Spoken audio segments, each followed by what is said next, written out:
Jari jemari menulis, mencipta seni ibarat membaca buku atau menonton movie. Ilham dan inspirasi datang dari realiti, hanya yang faham akan mengerti.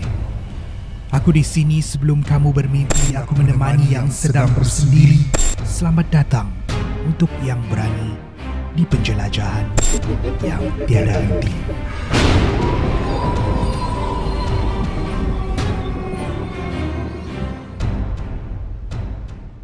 Saat mengenang masa lalu, teringat pula dengan satu kisah yang aku pernah lalui suatu ketika dahulu semasa aku bekerja di sebuah cyber cafe yang terletak berdekatan dengan kawasan perumahan dan kawasan sekolah. Nama aku Mei. Sekarang dah kahwin, dah ada 2 orang anak. Kisah ini terjadi semasa aku berumur awal 20-an. Dulu selepas tamat SPM, sekitar tahun 2008, aku tak sambung belajar. Tak minat. Jadi aku memutuskan untuk mencari kerja.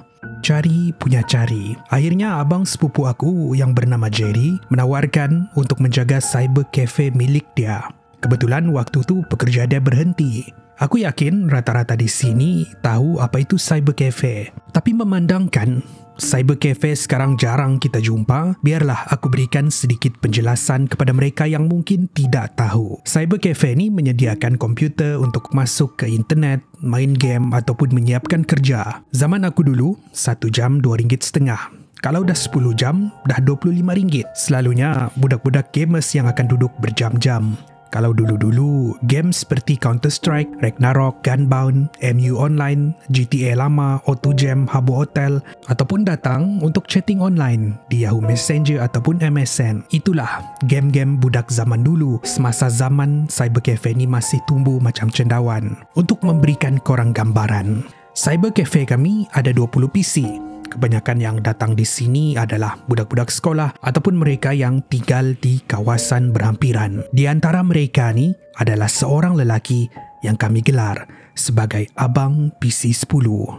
Abang PC10 tiada siapa yang tahu nama dia. Cuma sekali pandang, dia kelihatan seperti pertengahan 30-an. Pada setiap hari, tanpa gagal, dia pasti ada di cyber cafe dari pukul 8 pagi, kedai buka, sehinggalah kedai tutup pukul 9 malam. Dia hanya duduk di PC10, makan tengah hari pun di depan PC. Pendek kata, semua orang tahu PC nombor 10 tu memang akan digunakan oleh dia. Kena-kena lagi kedudukan PC10 ni terletak di sudut yang agak tersembunyi jika dibandingkan dengan PC-PC yang lain. Dia hanya duduk di depan PC, tak menghiraukan orang lain, tak peduli apa yang jadi. Dia hanya buat urusan dia sendiri, dia hanya main PC dari pagi sehingga ke malam.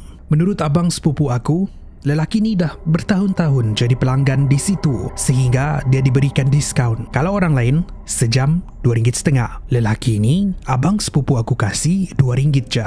Jadi kalau dia di cyber cafe dari pukul 8 sehingga 9 malam dah 13 jam. 13 jam kali RM2 dah RM26 sehari. Selama aku bekerja di situ tak pernah aku dengar dia cakap satu ayat pun. Dia hanya datang masuk terus ke PC nombor 10 dan main PC. Kadang dia tak bayar pun, keluar macam tu je. Abang sepupu aku kata tak apa. Abang PC10 ni memang akan bayar pada setiap minggu. Paling-paling kurang pun setiap bulan. Jadi biarkan je.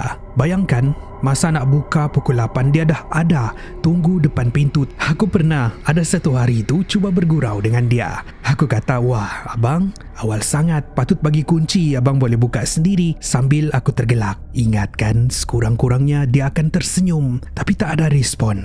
Aku pula yang malu sendiri. Ada dalam setahun juga aku bekerja di situ dan begitulah keadaannya. Pengunjung keluar masuk, begitu juga dengan abang PC10 yang sudah dianggap sebagai penghuni tetap cyber cafe kami. Sehinggalah berlaku satu insiden yang aku tak dapat lupakan sehingga hari ini. Aku masih ingat lagi, waktu tu senja.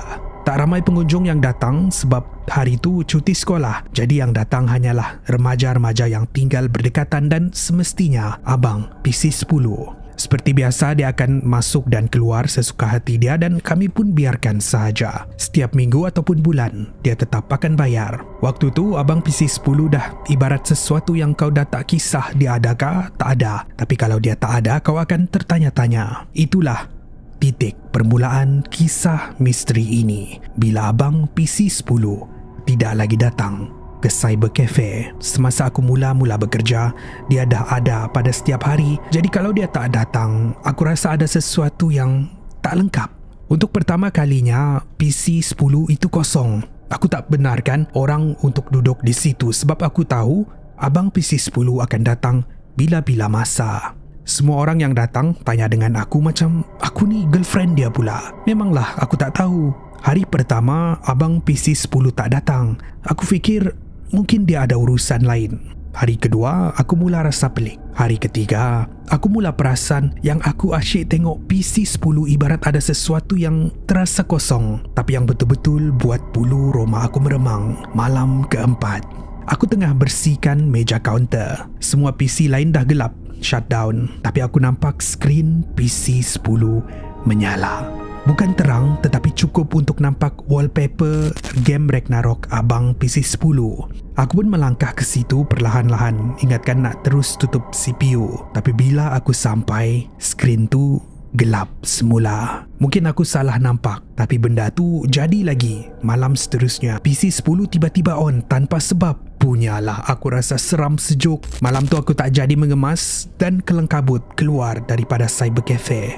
Aku maklumkan dengan abang sepupu apa yang jadi. Alasan dia, selamba aja. Katanya, alah, mungkin kau penat kot, baliklah rehat. Aku pun iakan sahaja. Keesokan paginya aku kerja seperti biasa, tetapi berbeza dengan hari-hari yang lain. Hari itu abang PC 10 ada datang. Seperti biasa dia masuk, tak kata apa-apa dan duduk di PC 10. Aku nak tanya dia kemana pun terasa kekok, jadi aku biarkan sahaja. Jauh di dalam hati aku rasa lega. Hari ini cyber cafe tidak lagi terasa kosong seperti hari-hari dia tiada.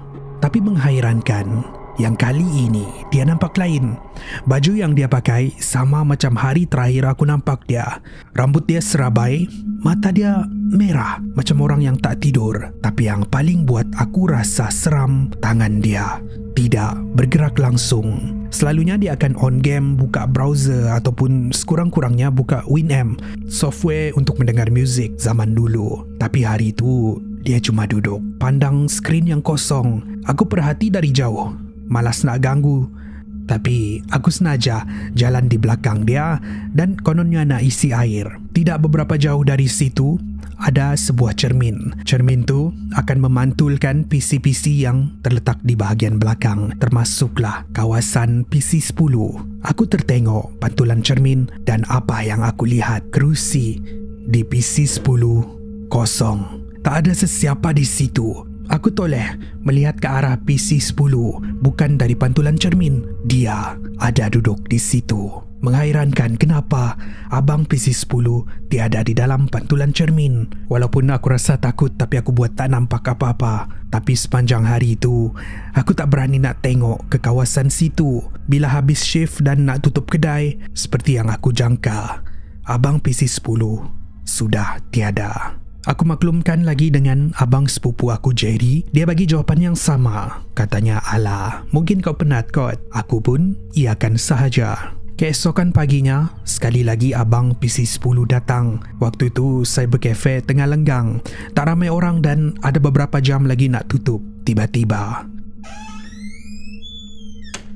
pintu utama dibuka dan masuk abang PC 10. Dia tak pandang ke kanan, dia tak pandang ke kiri dan menuju terus ke PC dia. Pada masa yang sama, aku dapat satu pesanan dari abang sepupu yang buat aku hampir pengsan. Katanya, "Meh, rupa-rupanya abang PC 10 dah meninggal beberapa hari yang lalu."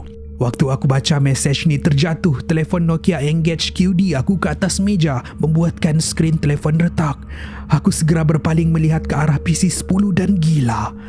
Masa tu, abang PC 10 sedang melihat aku dengan pandangan yang tajam. Cahaya dari skrin PC 10 memancar ke wajahnya, membuatkan wajah dia semakin nampak menyeramkan.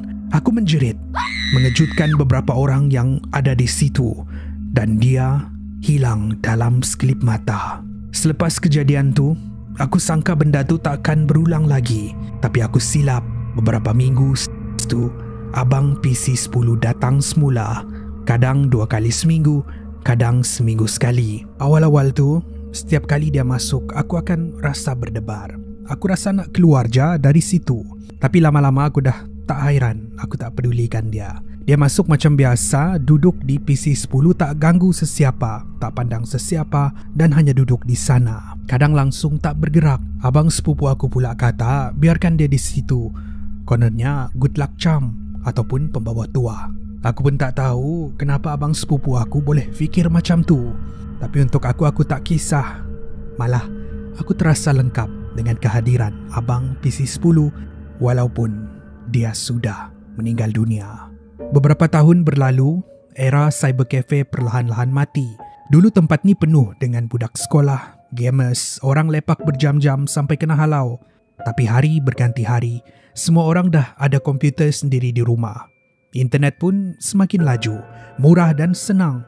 Cyber cafe kami mula jadi tempat orang datang sekejap, print assignment, nak isi borang online dan itu je. Tak ada lagi orang duduk berjam-jam, main game Ragnarok. Tak ada lagi jeritan dari hujung ke hujung mereka yang bermain Counter-Strike. Aku sendiri nampak, hari demi hari pelanggan makin kurang, PC makin kosong. Dan akhirnya, satu hari abang sepupu aku buat keputusan, kami akan tutup operasi sepenuhnya. Malam terakhir, aku yang jaga shift sampai habis. Tak ramai orang pun, masa semua dah keluar. Aku matikan satu persatu komputer, tutup lampu dan kemas kaunter buat kali terakhir. Tapi masa aku jalan ke arah pintu, aku terdengar satu suara perlahan datang dari arah PC 10. Tak kuat, tapi cukup untuk aku dengar. Satu ayat, terima kasih. Aku tak toleh, aku tak jawab. Aku tahu itu datang daripada abang PC 10. Aku cuma tersenyum sedikit, tutup pintu, kunci dari luar dan berlalu pergi. Meninggalkan dia di situ, di satu tempat yang menjadi rumah dia untuk selama-lamanya.